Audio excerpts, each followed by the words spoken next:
오늘 같이 보실 하나님 말씀, 의심에서 신앙이라는 제목으로 마태복음 12장 2절부터 11절까지 살펴보겠습니다.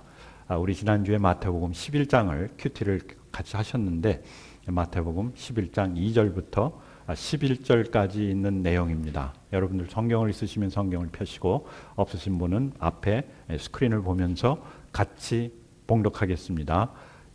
마태복음 11장 2절 요한이 옥에서 그리스도께서 하신 일을 듣고 제자들을 보내어 예수께 여짜오되 오실 그이가 당신이 오니까 우리가 다른 일을 기다리오리이까.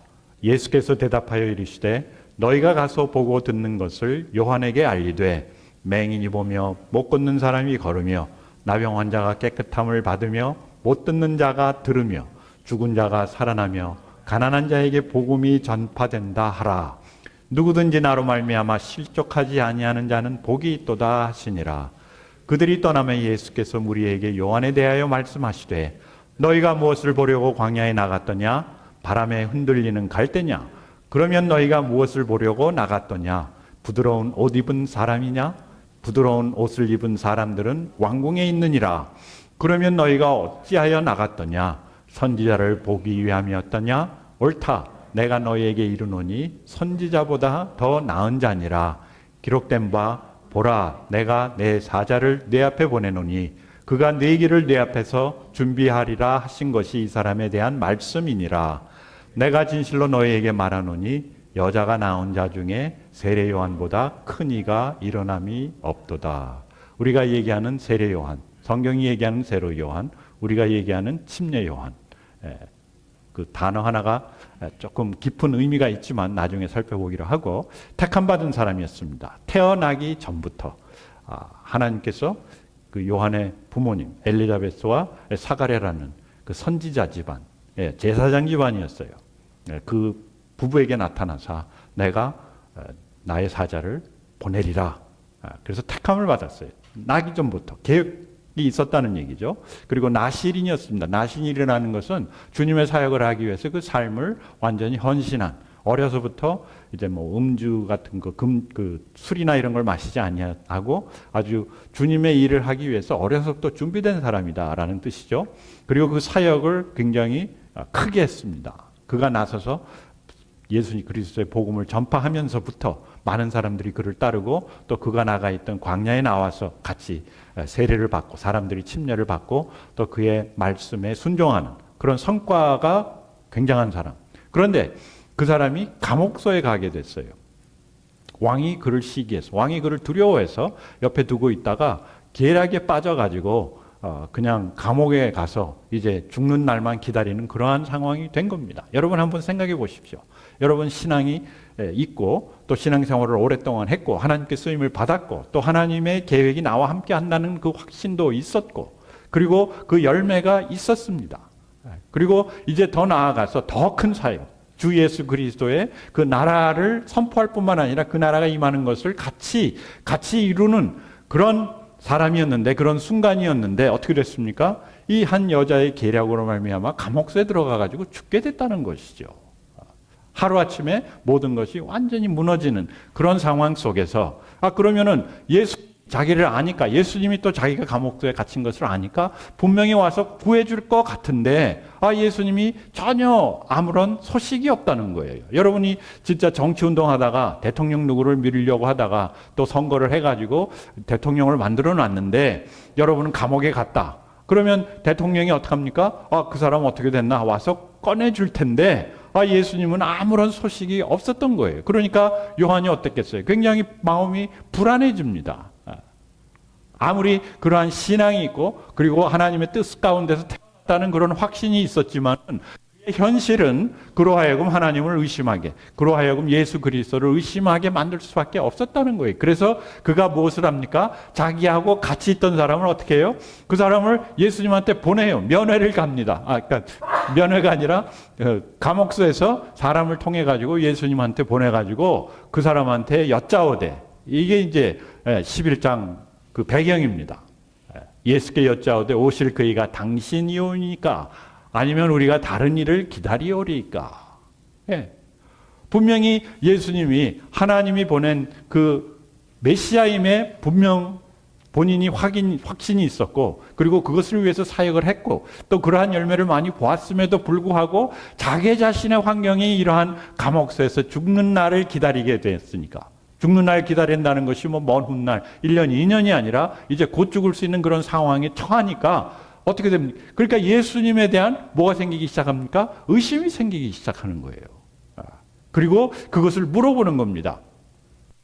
오실 그이가 메시아를 기다리고 있었고, 본인이 메시아를 선포했고 하나님 나라를 선포했는데 그것이 이루어지지 않고 예수님이 가만히 계시는 것 같으니까 오실 그이가 당신이오이니까 아니면 우리가 다른 일을 기다리오리까. 어떻게 보면은 좀 의문도 있었지만은 낙심, 실망도 있었던 것 같아요. 아니, 당신이 분명히 메시아인데 왜 나를 이렇게 가만히 두느냐, 나를 죽게 가만히 두느냐 하는 그런 질문이었던 것이죠.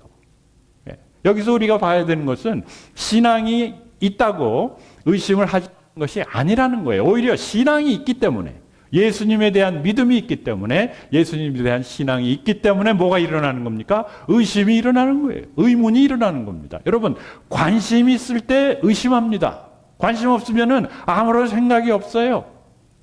그렇지 않습니까? 우리가 의심하고 우리가 의문을 품는 거, 의심이라는 것이 사람을 막 엉뚱하게 나쁘게 본다는 것이 아니라 의문을 갖는 거예요. 저 사람은 왜 저렇게 행동을 하나? 우리 자녀들이 왜 저렇게 행동을 하나? 또 내 남편이 아니면 내 아내가 아니면 우리 교회 아니면 우리 목사가 왜 저런 행동을 하나, 저런 말을 하나? 의문을 갖는 이유는 뭡니까? 관심이 있으니까.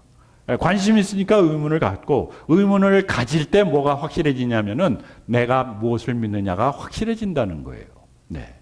그래서 여러분들 만약에 어떤 신앙생활에 의심이 생긴다, 의문이 생긴다, 그럴 때 두려워하지 마시고 감추시려고 하지 마시고 여기 침례 요한처럼 어떻게 해야 된다? 우리가 그것을 하나님 앞에 갖고 나아가야 된다는 거예요.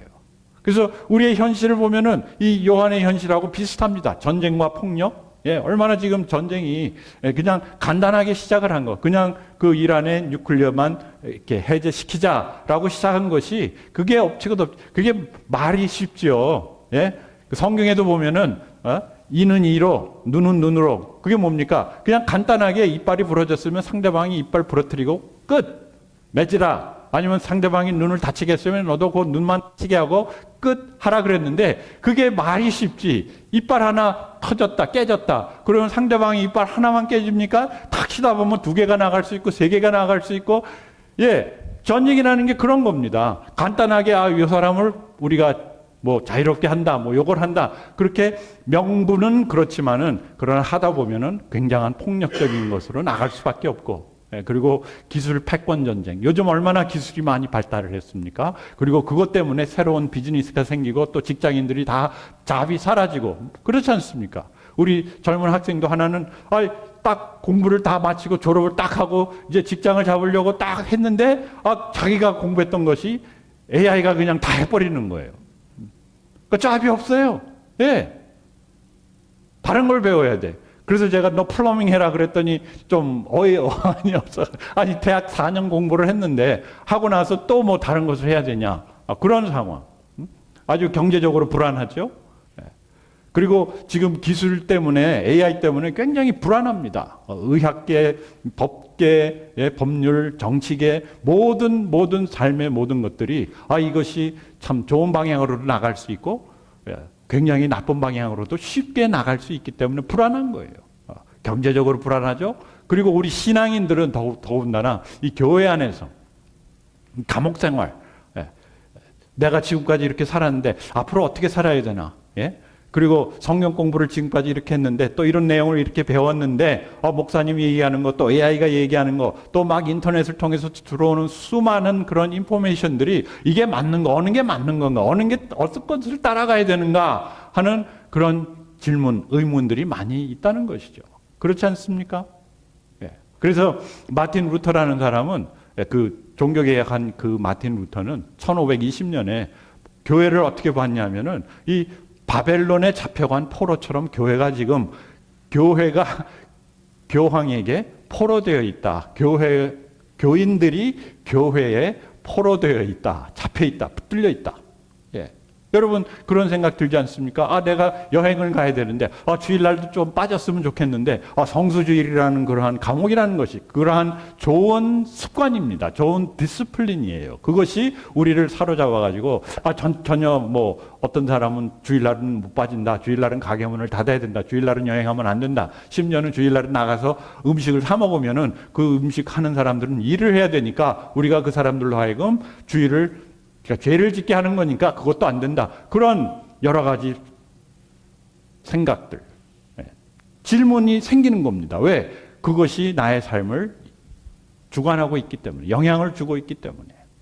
제가 지난주에 캘리포니아에 가서 저와 같이 신앙생활을 오래 했던 분들을 많이 만났습니다. 그분들 중에 이제 저보다도 연세가 많은 분들이 있고 그분들이 이제 뭐 곧 돌아가시지는 않겠지만은 걱정하는 것이 그겁니다. 내가 언제 죽을 건가? 그리고 내가 죽더라도 좀 품위 있게 죽어야지. 그냥 병중에서 막 뭐 받아내면서 그렇게 죽고 싶지는 않다.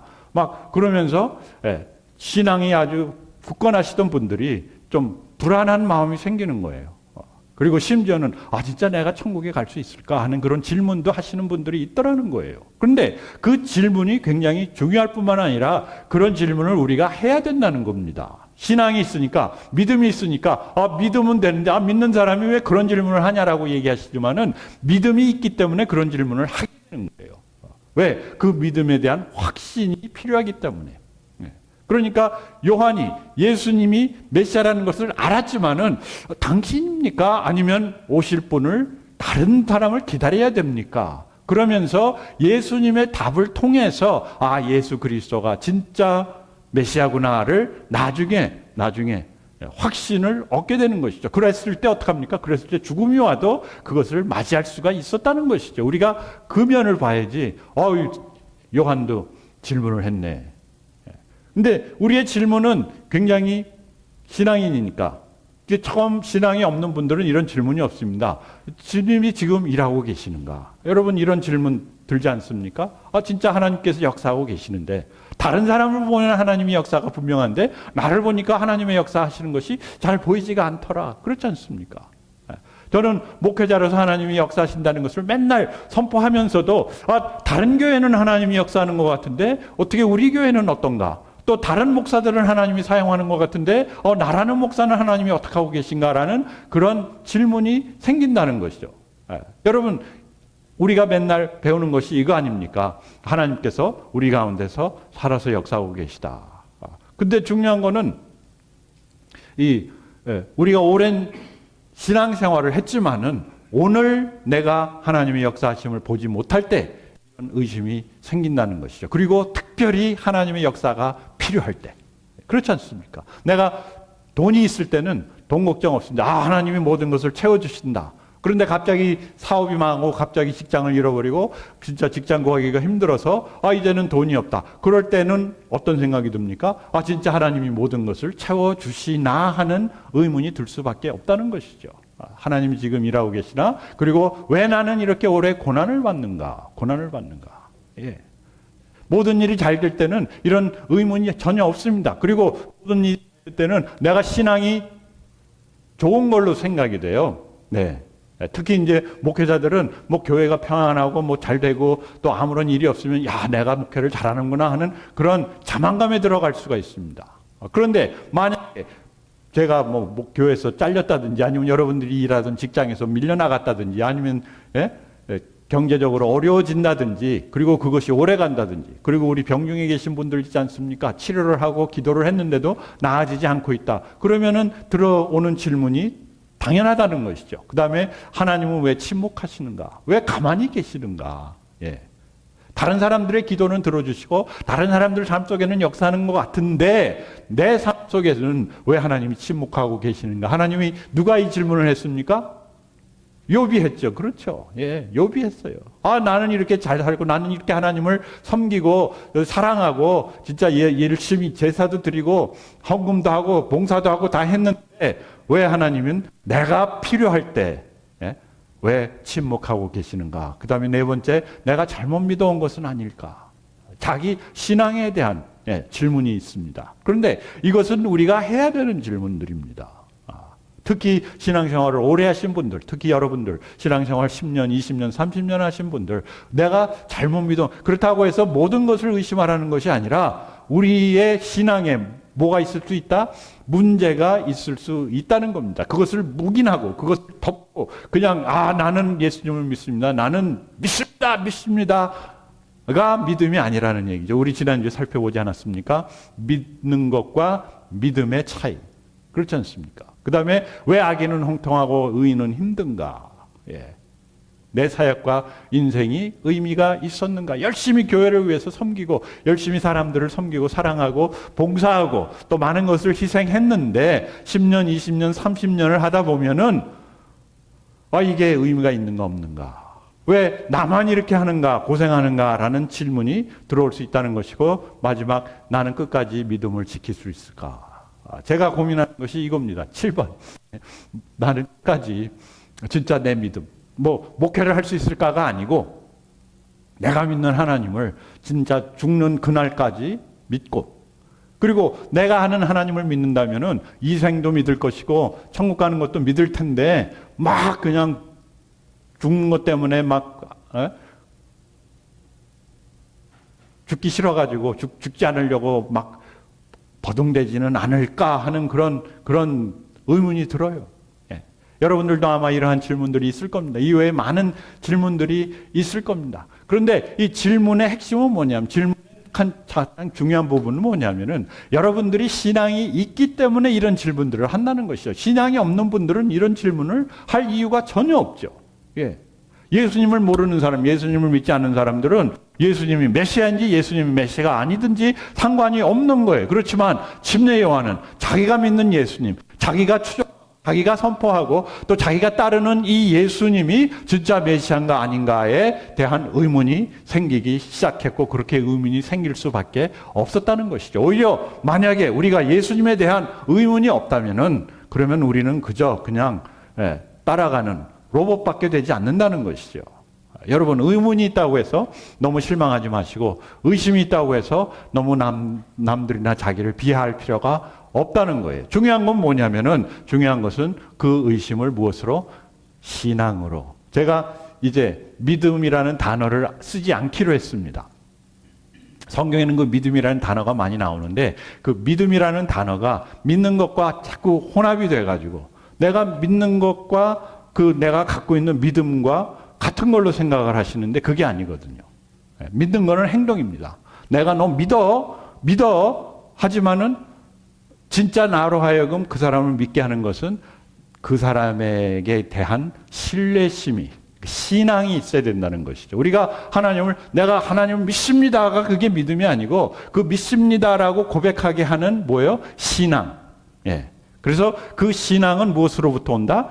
들음으로 오고, 들음은 예수 그리스도에 관한 말씀이다. 그래서 단어를 의심을 믿음으로가 아니고 의심을 신앙, 같은 내용입니다. 같은 내용이에요. 그래서 자신이 신뢰할 수 있고, 자신이 추구할 수 있고, 자신이 바라볼 수 있는 그 무엇, 그것으로 하나님은 우리가 갖고 있는 그 의심을 바꾸시기를 원하시고, 그리고 그것이 바뀌어져야 된다는 것이죠. 그러면 어떻게 의심을 믿음으로 우리가 바꿀 수 있는가? 큰 그림을 보라는 겁니다. 큰 그림. 우리 신앙의 큰 그림. 우리 생활의, 삶의 큰 그림. 우리는 태어나서 죽는 그것을 큰 그림으로 생각하지만은 하나님은 그것보다 더 큰 그림을 갖고 이 세상을 창조하시고 우리를 창조하셨다는 것. 믿습니까, 여러분?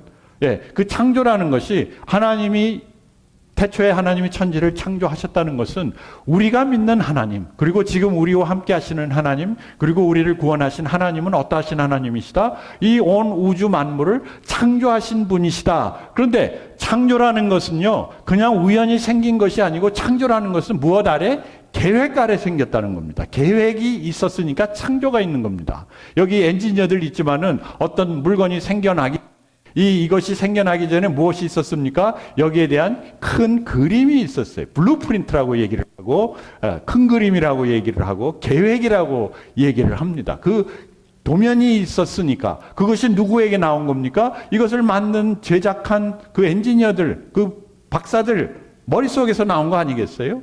AI라는 것도 그거 아닙니까?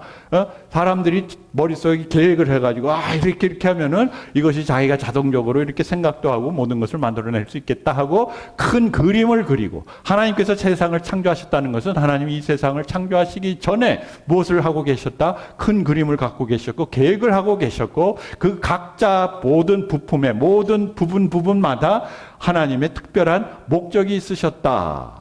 예. 결국 뭐냐면은, 침례 요한이 봐야 되는 것은 그냥 자기의 현실 보니까 이 하나님이 개입하고 계시지 않은 것 같고, 하나님이 자기를 외면하고 계신 것 같고, 하나님이 돌아보고 계시지 않는 것 같은데, 그가 와서 질문을 했을 때 예수님이 뭐라 그랬습니까? 넌 너무 거기에 매이지 말고 어떻게 하라? 하나님 말씀을 살펴봐라. 구약을 살펴봐라. 눈먼 자가 눈을 뜨고 안전뱅이가 일어나고 병자가 고침을 받고, 이 하나님 나라가 전파되고 하나님 나라를 전파하려고 너도 거기에 동참하지 않았느냐? 이 큰 그림을 보는데, 그 큰 그림을 무엇을 기초로 해서? 말씀을 기초로 해서. 그래서 구약에 있는 말씀, 메시아가 오면 이런 일들이 벌어질 것이다. 그 안에 침례 요한의 삶이 구체적으로 명시되어 있지는 않아요. 만약에 구약의 말씀에 침례 요한아, 너는 이제 앞으로 주님의 일을 할 텐데 몇 월 몇 시에 감옥에 갈 거고 몇 월 몇 시에 이런 고통을 받아서 죽게 될 것이다 라고 명시되어 있으면 얼마나 좋겠어요. 그렇지 않습니까? 그런데 그러한 구체적인, 그러한 나에게 필요한 그것은 거기에 기록이 되어 있지 않고, 그냥 전체적으로 메시아가 오시면은 이런 일들이 일어나고 하나님 나라가 선포가 되고 하나님 나라가 이루어질 것이다라는 그 말씀의 내용, 그 안에 내가 포함이 되어 있다는 것을 우리는 우리의 상황이 변화될 때 모른다기보다는 인정하지 않는다는 것이죠.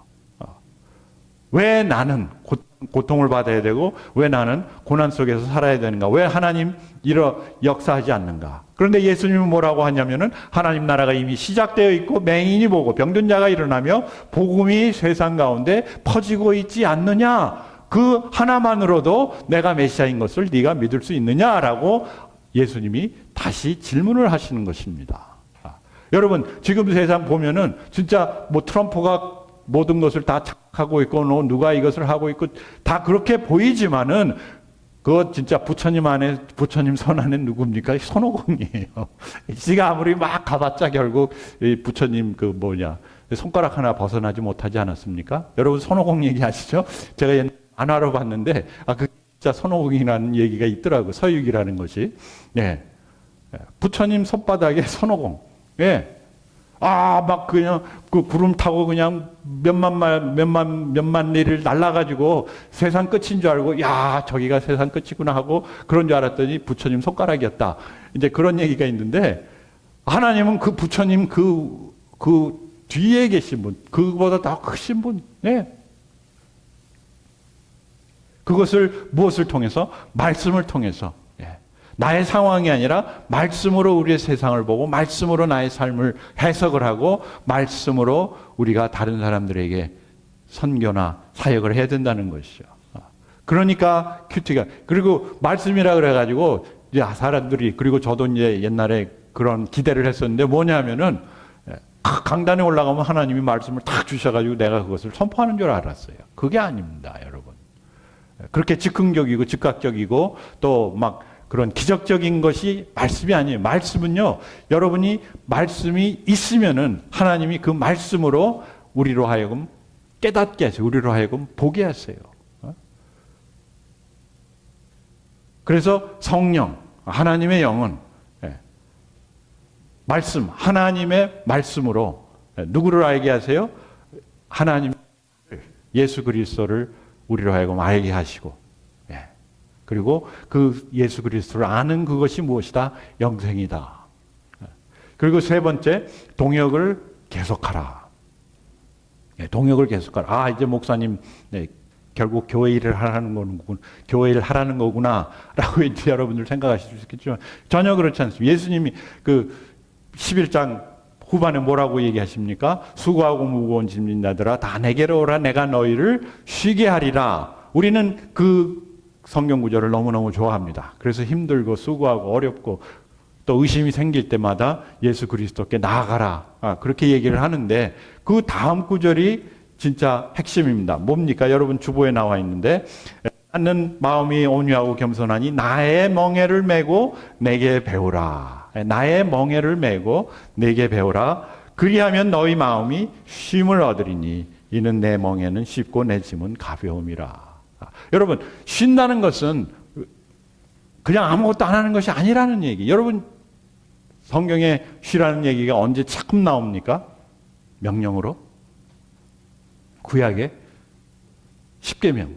10계명. 안식일 날 일하지 마라. 그게 뭡니까? 쉬라는 거예요. 근데 여러분 성경에 명령을 했으니까 여러분 어떻게 해야 됩니까? 우리가 쉬어야 되지 않습니까? 자, 주일날 쉬어라. 그러면 오케이. 주일 0시 1분부터 쉬자. 그래서 차렷 경례 쉬어 열중 쉬어 그렇게 딱 있지 않습니까? 우리 초등학교 때 이제 국민학교 때 뭐라 그러죠? 그 조례인가 뭔가 하면은 맨날 이제 가서 차렷 경례 열중 쉬어 하면 딱 이렇게 하고 있는데 이게 쉬는 겁니까? 이러고 5분만 있으면은 막 땀이 절절 나고 막 요동치고 막 근지럽고 안 간지럽던 데가 막 근지럽고 움직이고 막 그러지 않습니까? 그러면 와가지고 열중 쉬어 가만히 있어. 가만히 있는 것도 노동입니다, 여러분. 가만히 있을 수가 없어요. 쉬는 것이 아니라는, 쉬는 것이 일이 되어버리고 마는 겁니다. 왜? 그걸 지키려고 하다 보니까 쉬어 하니까 쉰다고 쉬는 것이 아니었더라. 그래서 예수님이 뭐라 그럽니까? 내 멍에를 지고 내게 배우라. 쉬는 것을 배우라는 겁니다. 쉬는 것을.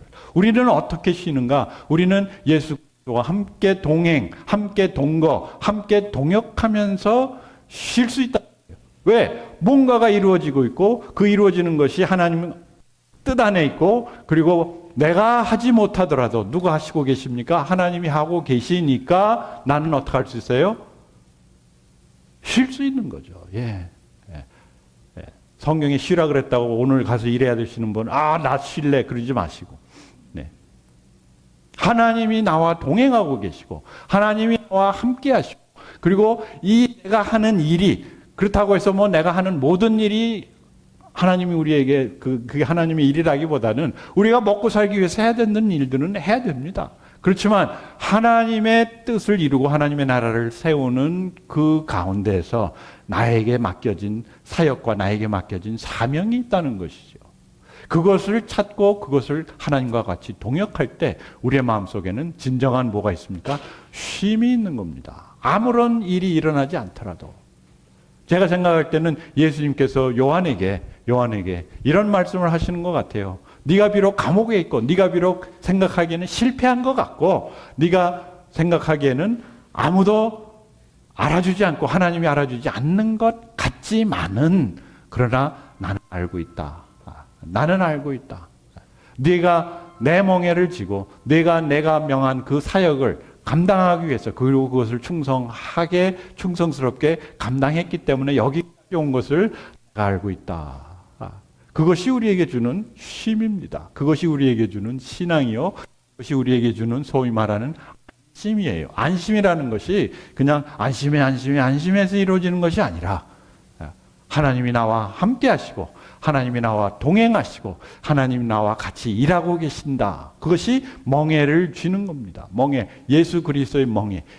멍에라는 것은 저는 거의 본 적이 없지만 옛날 소를 몰 때, 소를 일을 시킬 때 소 2마리를 묶는 그 틀이랍니다. 근데 이제 그게 왜 둘을 묶는 틀이 필요하냐면은 큰 소가 있는데 작은 소를 갖다 붙이는데 작은 소한테 일을 시키고 같이 이제 동역을 하게 만드는데 필요한 그 틀인데 결국 예수님께서는 큰 소, 우리를 이끄시는 소, 그리고 우리는 그 멍에 같이 묶여 있는 것이 아니라 같이 틀을 매는. 그래서 내가 내 페이스대로, 내 능력대로, 내 속도로 일할 수 있고 그러면서 같이 무엇을 누립니까? 같이 그 일한 모든 결과를 누리는 그것이 멍에다. 그럴 때 우리가 진정한 쉼을 가질 수 있다는 거예요.